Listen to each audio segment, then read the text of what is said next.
மலேசியாவில் நடைபெற்ற உலக சைவ நன்னெறி மாநாட்டில் தர்மபுர ஆதீனம் பங்கேற்றார். தமிழ் மற்றும் ஆன்மீக பணிகளில் சேவை புரிந்தவர்களுக்கு விருதுகள் வழங்கி அருளாசி புரிந்தார். மலேசியா நாட்டில் பத்துமலை முருகன் கோவிலில் உலக சைவ நன்னெறி மாநாடு மலேசியா நாட்டின் நேரப்படி நேற்று மாலை 6 மணி அளவில் நடைபெற்றது.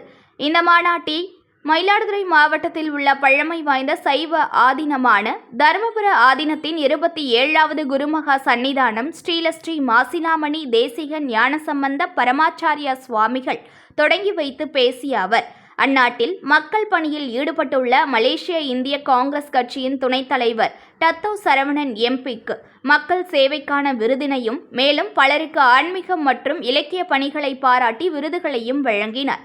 இதனைத் தொடர்ந்து அவர் அருளாசி வழங்கி பேசுகையில், இந்து சமயம் மக்களை நன்னெறிப்படுத்துவதாக உள்ளது.